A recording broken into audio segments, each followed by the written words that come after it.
Chapter 6. Ellie. In the past, before the first day of school, I would have spent hours agonizing and texting friends over what should I wear.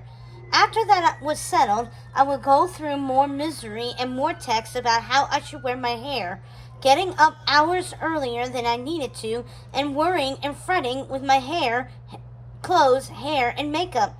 The goal? To get guys to notice me. How could I have been so stupid and shallow? After all, we're talking about high school boys here, not exactly the princes of the universe. The strange thing is, I finally realized that I do look okay. Well, actually better than just okay. I'm no longer overweight like I was as a freshman, and most of my sophomore year, and no longer painfully underweight from all my excessive dieting and throwing up as a junior.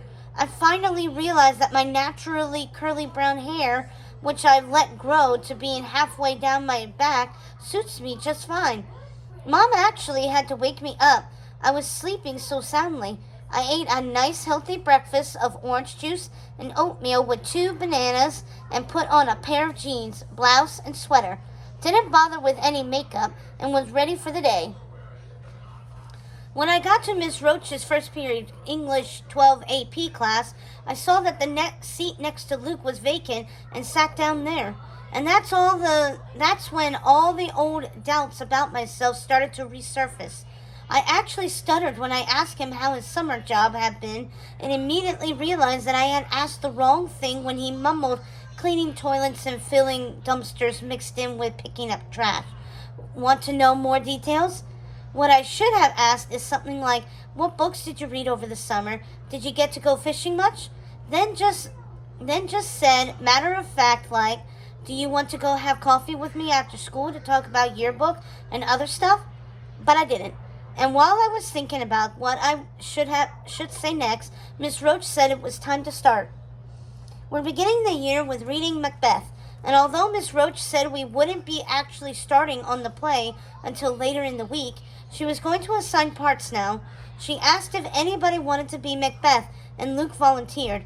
Then Miss Roach said who wanted to be his wife, Lady Macbeth. I thought about volunteering for that character, but then I hesitated because I know this play is a Shakespearean tragedy, which means that most of the main characters die or kill each other. While I was hesitating, Kylie said she would take the role, which turned out to be just the first time that day she beat me out of something involving Luke. Second period, I have trigonometry, so I knew Luke wouldn't be in there. Math is okay. I always get an A in whatever type of math I take, but I don't enjoy taking any math class. I know this is a stereotype, but I think most girls like English better than most guys, and I think most guys like math better than most girls.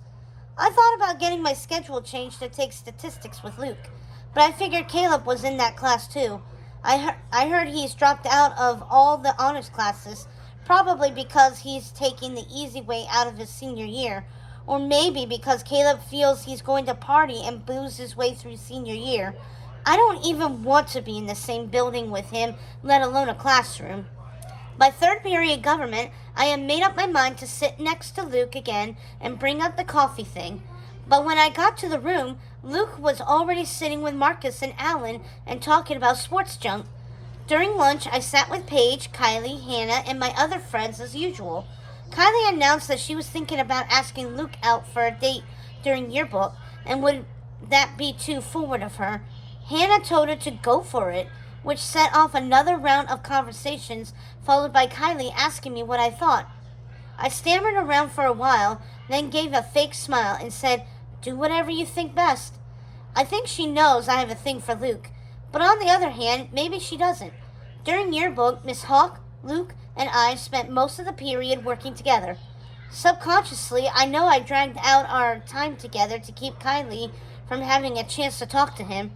It felt so lame making small talk. Was that wrong of me? Maybe it was, but I don't care. At the end of class, I saw Kylie all dressed up in a nice miniskirt and looking perfectly put together. Walk up to Luke and turn on the charm. I saw him grin and nod his head, so she did ask him out, and he did say yes. Paige and I are partnering on a government project, Thomas Paine's influence on the American Revolution. So that was my pretext for calling her. After we had talked about that for all of 2 minutes, Paige said, "That project is not the real reason you called, is it?" "What do you mean?" I said. "I saw you making small talk with Luke in English. I saw your face cloud over during lunch when Kylie brought up the possibility of asking Luke out," she said. "I saw your expression in yearbook when she did walk up to him." "Ellie, that boy has it bad for you. I can tell from the way he looks at you. All you have to do is show him that you feel the same way. I swear, Ellie, show some sense." I know, I said. "I don't want to talk about it anymore right now. Let's just work on the history project." We did too, but my mind was on the Luke Kylie thing the whole time.